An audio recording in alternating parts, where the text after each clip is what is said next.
What is up, you guys? This is All Day and Day 1 on the PS4, and I'm going to be giving you a beginner's guide or what to know video on Skyforge. This is mainly meant for the Xbox One users since you just now got the game, but it is also useful for new players on the PS4 or PC or wherever, the Wii U or whatever this game comes out for.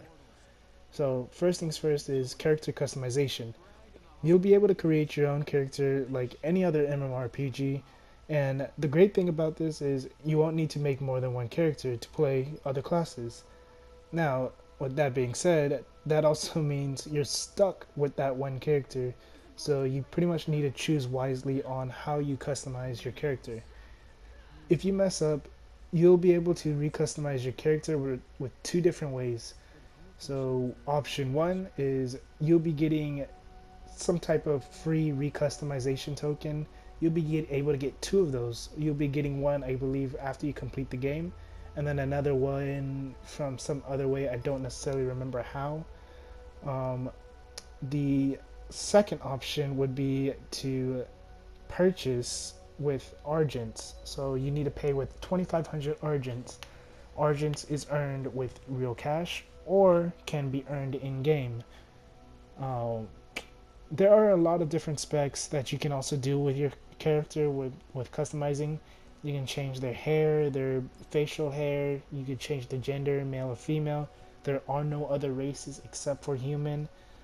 You can change their height with tall or average or short. You can make their body mass fat, muscle, or fat, muscly, or slim. And that's pretty much all. I mean, there are facial, like different facial styles as well with tattoos, or I wouldn't necessarily call it tattoos. I would just call it like face paint, or you can get glasses or a mask and whatnot. But yeah, so that's pretty much all with the character customization. Now next we got the classes.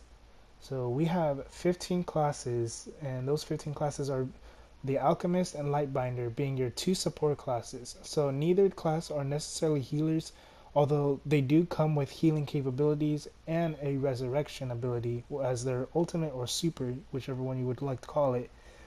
Both classes are meant to buff the team as well as shielding the team. So they don't have any heals, but they can shield. And then now you have your two tank-like characters being the Knight and Paladin. Knights can resurrect themselves, and paladins can pretty much be the tank gods. I would, at least in my opinion, they're the best tanks in the game. Um, but yeah, paladins have three different shields that they use to tank shield themselves, and they can also, there's an ability where they can take the aggro as well. And knights can also take aggro. Next, you have your four mages. You have the Cryomancer, Kinetic, Witch, and Necromancer. So with all four of these classes, they all play differently. Some do more damage than the others, and the others can put out more usefulness towards the team. They can be more helpful in a team setting. But all four classes are good in their own ways. They're different. They play different, which is really nice. You don't want to really play a class that plays similar to any other class. Next, we have the four melee fighters or fighter classes. So you have the Berserker, Slayer, Monk, and Revenant. These four are some of the most brutal DPS classes on the front lines for both PvE and PvP content. If you normally enjoy playing as a melee fighter or melee class, you most likely or you probably won't be disappointed or as disappointed with these classes. And by the way, the Berserker did get a buff. I'm hoping that this buff also transferred over to the Xbox One, because when you first play the Berserker, you would think, oh, that's sounds good, but then when you played him, it was pretty bad. But now he's actually a really fun class to play. Um, Lastly, we have the three ranged DPS classes: Archer, Gunner, Outlaw. Archer, Gunner, and Outlaw. These guys are some of the most deadly ranged classes, or all of the most deadly ranged classes. You do have the other four mages that are ranged, but these three are definitely some of the best DPS classes in the game. Um, if you want to kind of play it somewhat safe and put out some nice damage, then those three, at least the Outlaw and Gunner, are going to be your main choices. The Archer still needs a bit of a buff. So you are given 3 of these classes right away. The Cryomancer, which is an Ice Mage, Paladin, which is a Sword and Board class, which is the tank, which is also really good in PvP, and the last class would be the Lightbinder. So those are the 3 classes you get for free when you start playing the game, when you start the game out. And then now, the way you unlock these classes are from 2 different ways. You can either earn it from purchasing them with real cash, which I believe are about $13 per class, or $12. And the other way is you can earn Sparks of Transformation in the game. You can earn those in the game just from playing. But you need, at average, about 25,000 to 35,000 Sparks. So that's pretty much it with the characters and the classes. And now we will go on to the next part. So the way leveling in Skyforge works is there are no levels. Well, no traditional levels at least. What I mean by the traditional levels is you don't get levels from experience. Yes, there are class experience, but those are not levels. There are 3 different level systems for your character. You have Might, Prestige Points, and your Prestige Rank. Your Prestige Rank is the number you'll see at the top right corner, which, for example, with mine is at 91. And you will also be able to see other players' Prestige ranks as well. Your Might is what pretty much increases your stats, such as base damage, health, and companion damage. And then your Prestige Points, they aren't necessarily important anymore because it's been replaced by your Prestige ranks.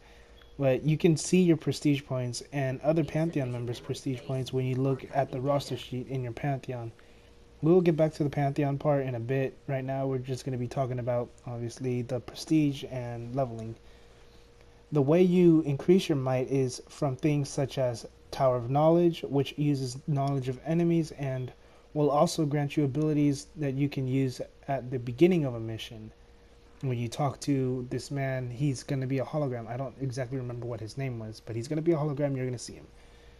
The next is going to be the Cathedral, which uses followers, and you can also find followers inside missions.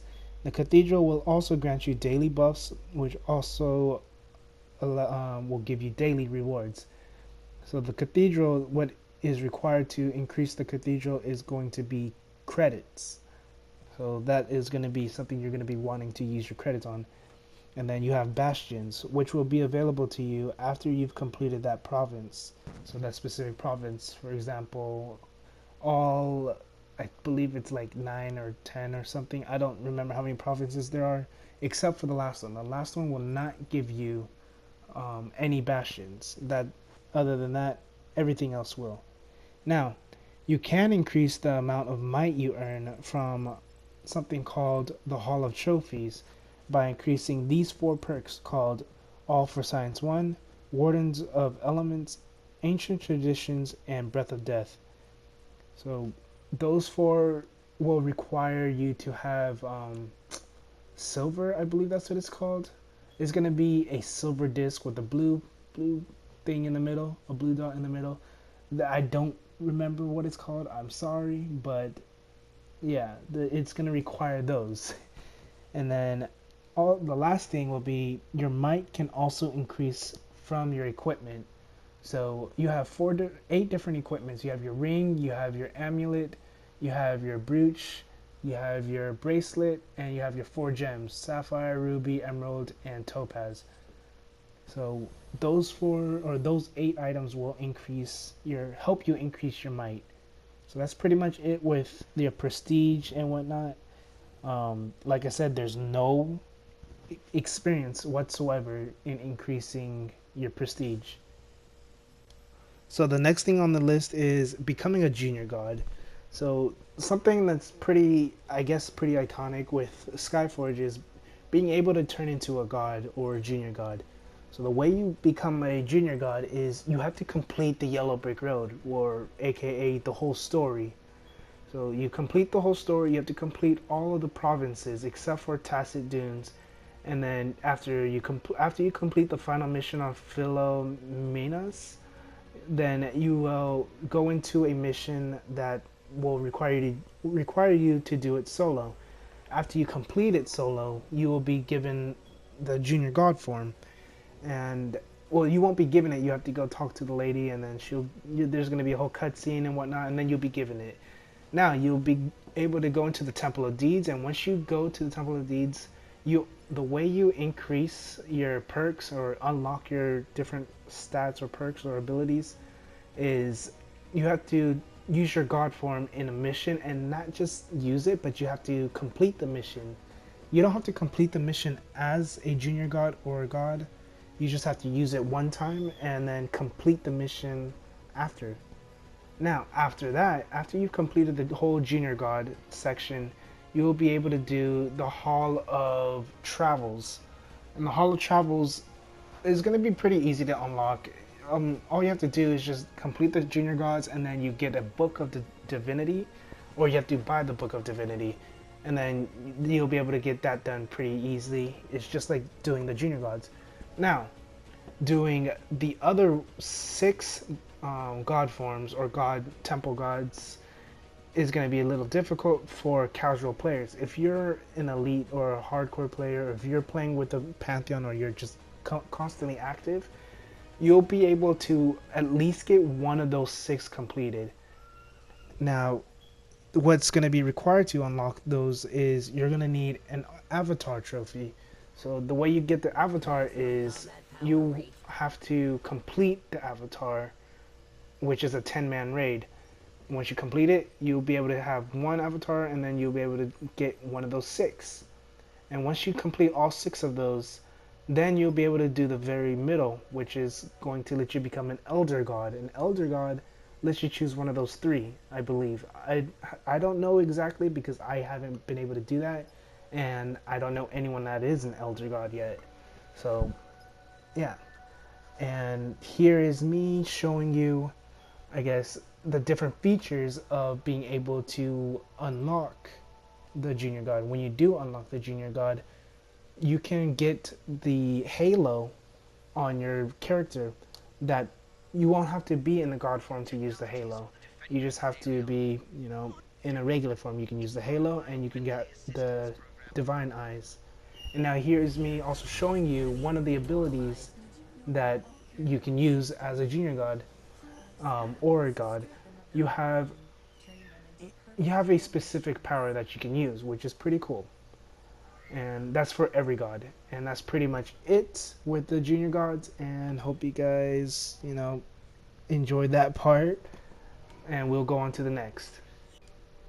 So the thing with the Pantheon is, it's kind of like being in a clan. You don't necessarily have to join one, but if you do, you do get benefits. And the benefit of being in a Pantheon, a strong Pantheon, is you'll be able to get bonuses, which is more health and more damage.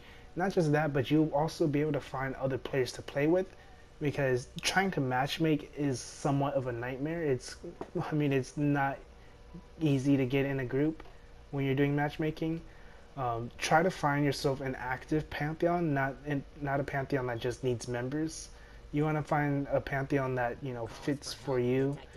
It's just like being in a clan in any MMORPG. You just want to be in a clan that is right for you. And if you're an active player, you want to find an active clan or an active Pantheon. If you're looking for a Pantheon that can get runs done, then that's the type you're going to look for. Elitist Pantheons or casual Pantheons, pretty much. That's pretty much it with that, though. It's not much to talk about with Pantheons, other than you can get nice health and damage bonuses, and yeah, you can also donate to make it strong. Well, you have to donate to make it stronger, but that's pretty much it with Pantheons. So let's go ahead and talk about the inventory space real quick. So with the inventory space, you get 3, 4 or 4 slots, but I ended up purchasing like 50 slots or something. But you really don't need that many. You only need maybe about 4 slots. There's not that much stuff to hold on to, and what sucks is you can't reorganize your inventory, but it's whatever. So with the currencies, you have 4 different currencies. You have Argents, Credits, Victor's Medal, and Rare Chrysalites, and that's what it's called. victor's medals, not silvers. So resources, you get knowledge of enemies, stimulants, divine deeds, stylist service coupons, avatar's artifact, and spark of transformation. And then timers is directive updates. And then your events, you get legendary shards, candies, and candy sense replicators, which all these are probably from holidays and stuff. Now, back to your currencies. Argents is, you can get your argents from things in-game, or you can purchase it with real cash. If you want to get it with real in-game, you're going to have to do operations, which is you'll be able to unlock operations after you've completed the story and unlock your junior god. You can get it from Cathedral, from dailies. You can get it from Pantheon Wars, Council God of the Gods. There's a lot of different ways of obtaining argents. The next thing would be your credits, though. Your credits, you can earn credits from basically anything in the game. You can sell items and earn credits. You can earn credits from, I guess, just killing stuff or completing missions. You can earn credits from, there's pretty much everything. So here, I'll read it here. It says, by completing adventures and quests, if your adept journeys, or in your adept journeys, by fulfilling directives of the council, and so on. Victor's medal, you can get Victor's medal from by fulfilling directives of the council of the gods, and the test area in the market, and by joining Pantheon academies, which I haven't done before. I don't know what that really does, but mainly you would get Victor's medals from events or the market. Rare crystallines or crystallites really aren't useful at all. I mean, I guess you could save them up and purchase cosmetic like outfits, but other than that, it's really not that special. It's pretty easy to get, though. You can just pick them up in random areas. So next, on the resources with knowledge of enemies, you can get knowledge of enemies from just killing enemies, by participating in battles, by unlocking new difficulty levels for adventures, by participating in operations against invaders, by fulfilling directives, and you can get it from global tasks and regions, which you'll see it when you're doing your quest, or you can buy it in the market. Stimulants is going to be important, super important. It's going to let you skip pretty much anything, any of your dailies, any of your bastions. It's going to let you skip pretty much everything. You'll be able to get your stimulants from logging in your dailies, by joining a Pantheon Academy and progressing there, as a reward for special adept missions, and in the market. So like I said, stimulants are going to be super useful for you to level up. It'll help you boost up so much faster. If you're thinking of spending argents, this would probably be one of the number one things you would be spending it on, is stimulants, because everything else you can earn in game pretty easily. Stimulants, you can't really earn this in game. You have to wait to get these. But yeah, like I said, if you're trying to level up in your prestige, skip your bastions, or if you're trying to skip a hard directive, you can do that. Just skip all the directives you want. Or you can use stimulants for your Flavius Laboratory, which is going to be super important for you. You definitely need to do your Flavius Laboratories as well, because that is going to let you do more damage, take less damage from specific enemies that is happening on that season.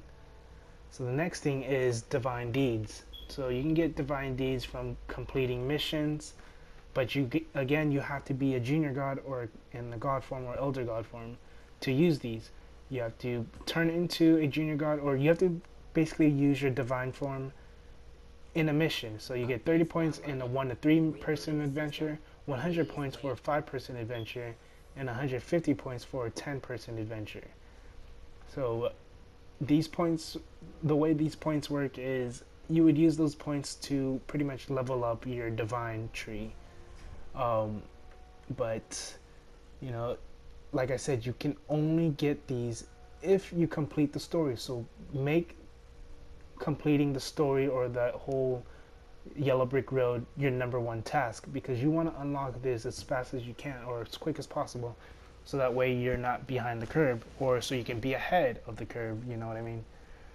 Next thing is stylist services coupon. So this is what I was talking about in the very beginning, how you can get a free you'll be able to get 2 free coupons or tokens, whatever. This will let you turn into, or this will let you pretty much re-customize your character for free. And I guess you can get these for participating in events, so I didn't know that, but I know for a fact you get one for free regardless. And the next thing would be the avatar's artifact. So with the avatar's artifact, you can get this, you can only get this from the 10-man avatar event or raid or whatever you want to call it. This is not easy at all. This is pretty difficult if you're not in a well-experienced group or high-level group. You want to have a group that pretty much knows what they're doing, and you also have to have your junior god form completed, and you have to have the god of travels. I believe you need to have the god of travels completed as well. If not, then I guess not. But the avatar artifact is going to let you use the elder god stuff. And then sparks of transformation is the new thing that is going to let you, or new way to let you unlock new classes. Before it used to be credits, but now it's sparks of transformation. You need 25,000 or 35,000. I don't know if there's anything less than 25,000, but you need sparks of transformation to get it. You get sparks of transformation for completing adventures and for doing good directives and collecting trophies from enemies, which means you're killing enemies. And a good tip is to help out other players. So if you've completed your whole story and whatnot, you can go back and help other players out, and you can get those. You can get your sparks of transformation. You can get 500 sparks of transformation for each mission that you help complete with a friend. So you get 500 for yourself for doing that whole yellow brick road, and for each mission, I mean, on that yellow brick road. And then when you go back to help a friend, you get 500 for that. And not just that, but you can also do PvP and get sparks of transformation. And now here with the list of valuables, with all that, those are just events. So the next thing is going to be gearing your character. So you can gear your character from doing specific missions, just like in a traditional MMORPG. So you can do it in your groups section when you go to Alien tab, and then you go to the groups, you can do it there. Or if you go to equipment, which would make more sense, if you go to equipment, you can go there. Now there are 10-man events such as the Viper Lair and I can't read this because it's too small, but if you do one of those two, they're gonna give you guaranteed purple items. So it'll give you guaranteed purple with the 150 deeds, I believe, the divine deeds, or more. I don't necessarily remember how much, but the ones that have a purple line under the equipment is going to give you a guaranteed purple at the end, at the boss. It's not going to give you guaranteed purple at any other parts. It'll be a gamble between blue and purple. But the ones with the blue underline will be a gamble between green and blue until you get to the final part. It'll give you a guaranteed blue. Now, they also changed it to where you can actually get purples from the blue missions as well, which is pretty nice. With the groups, it's not really no different from the equipments. It's the same missions, but you know. Now with the equipment, as you can see on my character, you can upgrade your gear. Now the way you upgrade it is you're gonna need specific materials that you can earn from deleting specific items, such as deleting the gems or the brooch or the weapons or the bracelets, rings, or amulets. You can get it from any of those. You just have to save up for it. You need to save the pure matter because it's not going to be cheap. You need to save up your credits because it's not going to be cheap. You can also re-roll your stats. You can keep re-rolling your stats until you run out of credits, which is I find is pretty awesome. Alright, so let's talk about questing or farming. So when you're trying to farm for gear and whatnot, you're going to want to farm on the highest difficulty possible for yourself. That means you need to raise the difficulty level. And the way you increase your difficulty level is from doing the highest difficulty that is available to you. Now, that means you have to keep running the same mission over and over and over and over, but you have to do it on a difficulty that is one higher than the one that you just completed it on. Now, you need to be cautious though. You can complete the first 4 difficulties without having to worry about it too much, but when you get to the 5th difficulty, it'll pretty much reset the mission, and the first difficulty will be harder than the 5th difficulty, and you won't be able to go back. So you might want to be a little cautious, a little wary about that, making that decision on moving forward. So the next thing is going to be player versus player, or also known as PvP. So with PvP, there's 4 different game modes. You have Lugron Research Base, you have Massive Battles, Battle of Golems, and Battle of Equals. So you have a free-for-all, 10v10, which is like a Pantheon war, 5v5, and a 3v3. 3v3s are generally the fastest ones, and then the free-for-all is the second fastest if you're looking for quick matches. 10v10s are pretty fun if you can actually get that going, and so is the 5v5s. But the good thing about PvP is you can actually earn gear from here. And also another really good thing about it is there's no level requirement for PvP. You won't be getting hurt because you're way under leveled and someone's way over leveled. Everyone is scaled at the same level. And then, so what I'm also saying with the gear is you can also earn blue gear. You can earn rare items, which is the blue gear. So let's say the equipment missions for Hespelon Temple, which gives you blue weapons, isn't open yet, isn't unlocked until the next maybe month or so, like the next 20 days or something. You'll be able to just run your PvP matches and try to just get lucky for your character and get blue weapons, a blue weapon. That's at least what my friends and I used to do a while back when the game first came out. We just kept running PvP over and over and over. We got blue gems, we got blue pretty much everything before any of the other content dropped. Now the content drops pretty fast and pretty frequent, so you don't have to worry about that. But PvP is pretty fun in my opinion. It seems pretty balanced, sort of. Not like super balanced, but more balanced than most PvP games in my opinion. But yeah, that's pretty much all with PvP. You can also earn Sparks of Transformation, which is really, really useful. I'm pretty sure it's like 500. So you can definitely earn some useful stuff from that. Next thing that's super, super important is going to be your adepts. So you can unlock your adepts from after completing your story, which is why you need to complete your story as quick as possible, because this is going to be important for you.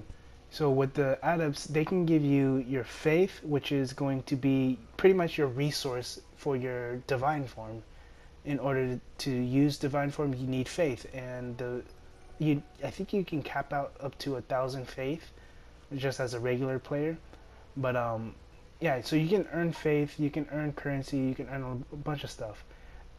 And after you've claimed or finished your journey for your characters, or whatever they're called, your adepts, they will go to sleep and restore their energy back to 100%. Or if you're premium to a certain premium level rank, you can skip that. But this is going to be super useful for you in the future. So the last thing on this list is microtransaction. With microtransaction, you can pretty much purchase either the bundle deals or straight argents. If you go into the market, you can purchase credits, construction replicators, knowledge of enemies, stimulants, and victor's medals. Construction replicators are also used to donate to your Pantheon. You can also use argents to purchase mysterious chests, which contain argents, credits, victor's medals, and knowledge of enemies. Consumables can also be purchased. You can also purchase mounts, but most people would prefer purchasing mounts from the console store because they're just a lot better. you can also use Argents, rare crystallites, and credits to also purchase costumes. Some are cheap, and a lot of them are pretty expensive. Last thing is being able to purchase premium and earning premium ranks. Premium is your typical subscription deal, while premium ranks is bonuses from a certain amount of purchases, if purchase or certain amount of purchases, but it's only active when you're premium. And it goes from ranks 1, 2, 3, 4, 5, 6, 7, 8, and 9, and then 10. So it goes up to 10 in total. 10 obviously giving you the most bonuses. So hopefully this video helps you out, a bit, just a little, or a lot, who knows. Mainly because I know how vague it is when you start this game out and you really have no direction of where to go and whatnot. So like I said, I really hope this helps you guys out. There is a lot still missing, but this is pretty much like a lot of the important stuff to know. So this is all day in the day one on the PS4. Have a good day, good night, and peace.